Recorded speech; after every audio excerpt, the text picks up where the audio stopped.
Hello friends, welcome to my channel. We are happy to see you again. Tell us about yourself in the comments.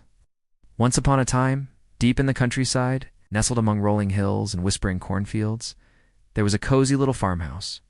It was an unassuming structure painted in soft hues of sky blue, its windows twinkling like stars in the daytime and glowing like embers in the evenings. In the yard, a weathered wooden sign creaked gently in the breeze, offering a warm welcome to passers-by. But the true magic of this place lay not in its quaint appearance, but in the heart of the man who called it home. His name was Daniel, a widower of about 60 years old, weathered and worn like the roof of his house, yet as solid and dependable as the oak tree that stood guard by his front porch. He was a carpenter by trade, and his hands, gnarled and strong, could coax the most stubborn piece of wood into submission, as if it were an old friend. Inside the house, time seemed to slow down. The air was often thick with the scent of freshly brewed coffee and baking bread, mingling with the comforting aroma of sawdust that clung to Daniel's clothes after a day in the workshop. It was a haven of simplicity, where the ticking of the old grandfather clock was the soundtrack and the rustle of turning pages was the lullaby. But for all its charm, the house held an underlying note of melancholy. Daniel, despite his sturdy exterior, often felt the weight of loneliness pressing down on him.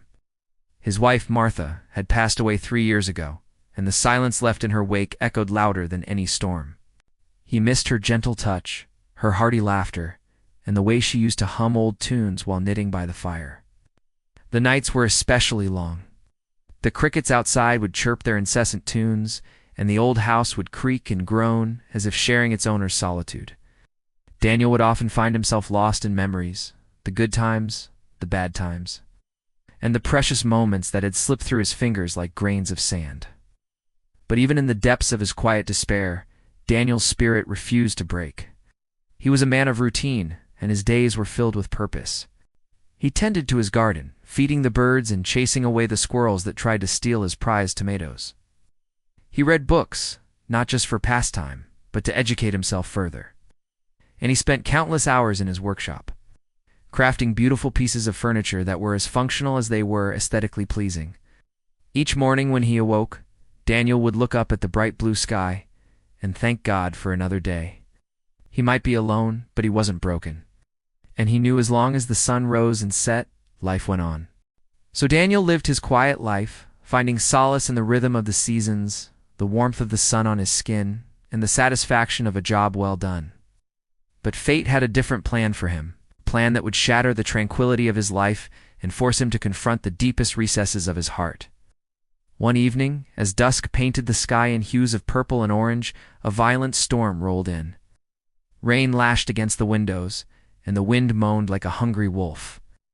Daniel, having finished his evening chores, was settled by the fire with a book when he heard a soft knock on his door. Startled, he set his book down and walked towards the entrance. Peeking through the window, he saw a young woman standing on his porch, her face pale and etched with worry. Hesitantly, Daniel opened the door. "Can I help you?" he asked cautiously. The woman, without a word, stepped inside, letting the rain trickle down his welcome mat. Daniel's eyes widened in surprise, but before he could speak, a small voice piped up. "It's okay, mister. Just need to stay here until the storm passes." "We don't want to trouble you, but we really have nowhere else to go," the woman added, her voice shaking slightly. Daniel's heart softened. Looking at the two of them drenched and shivering in the corner of his porch, he knew he couldn't turn them away. Come in," he said, ushering them inside. "Let me get you some towels." Daniel hurried to get dry towels and warm blankets for the woman and the child. The woman, introducing herself as Emily, explained that they were caught in the sudden downpour and had no alternative shelter nearby. Daniel, recognizing the honesty in her eyes, didn't question their story further, led them to his spare bedroom, offering them privacy for the night. As the storm raged outside, rattling the windows and shaking the walls, Daniel found himself sitting by the fire, watching Emily and her son settle down in his guest room. He couldn't shake off this odd feeling, a mixture of curiosity and apprehension that had taken root in his heart. For these people, why had they come to him? And why did he feel this overwhelming urge to protect them? Questions buzzed in his mind, but he knew better than to pry. Daniel was a man of few questions, but many actions. He decided to let their presence be a mystery for now, focusing instead on making them comfortable. He checked on them periodically, bringing extra blankets or offering a reassuring word. As the night wore on, the storm gradually subsided, leaving behind a fresh, earthy scent that spoke of petrichor and renewal. By the time the first rays of sunlight peeked through the curtains, the crisis had passed. Daniel, hearing movement from the guest room, got up and went to check on his guests. To his surprise, Emily and her son were already awake and dressed. "I'm so sorry for intruding last night," Emily said, her voice laced with apology. "We didn't mean to impose." Daniel waved her apology away. "Don't be silly. You were caught in a storm. I couldn't just let you stay out there." A comfortable silence fell between them, punctuated only by the chirping of birds outside. Finally, Daniel spoke up, breaking the quiet. "Would you like to stay here today? The weather doesn't seem too good to be traveling." Emily exchanged a grateful look with her son and nodded her thanks. As the days passed, Daniel found himself growing fond of his unexpected guests. He shared meals with them, engaging in lively discussions about books, gardening, and current events.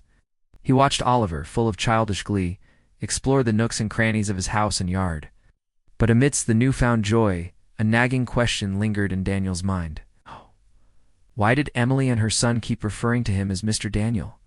It felt distant and formal, and a part of him longed to bridge the gap between them.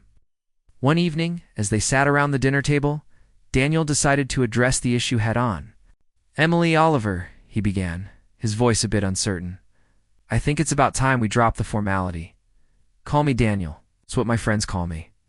A surprised look flickered across Emily's face, but it was quickly replaced by a grateful smile.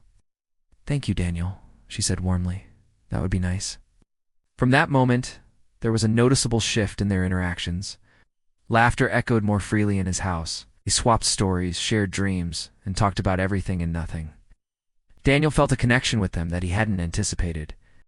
He realized he was enjoying their company so much that a part of him hoped they wouldn't leave anytime soon. But all good things, it seems, must come to an end. After spending a week together, Emily and her son prepared to leave. They helped Daniel with the dishes, packed their belongings, and gave him tearful hugs. "Cue, Daniel," Emily said, her voice catching with emotion. "We don't know what we would have done without you." Daniel, his own eyes glistening, squeezed her shoulder. "Nonsense. We're in trouble and I couldn't just let you fend for yourselves. It's what neighbors are for." As Oliver waved goodbye from the car, Daniel felt a pang of sadness.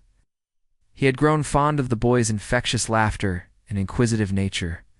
It was a stark reminder of the joy and wonder that children bring into one's life. Standing by his mailbox, watching their car disappear around the bend, Daniel couldn't shake off the feeling that something was missing. The house suddenly seemed emptier, the garden less colorful, and the workshop lonelier. The thought of resuming his solitary life filled him with a sense of foreboding. What had started as a comforting routine had evolved into a source of quiet contentment. And now the prospect of returning to his old habits seemed daunting. Then, as if sensing his melancholic mood, a letter appeared in his mailbox. It was addressed in Emily's neat handwriting. With trembling hands, Daniel opened the letter and began to read. Her words danced across the page, expressing gratitude, affection, and something more.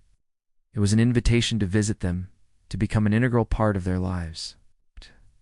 Overwhelmed with emotion, Daniel felt tears stinging his eyes. This letter was more than just a note of thanks. It was a bond, a testament to the connections that can form in the most unexpected ways. With renewed vigor, Daniel decided to take up their offer. He packed a small bag with essentials, kissed his home one last time, and embarked on a journey that promised not just a change of scenery, but a chance to rediscover the warmth of companionship and belonging.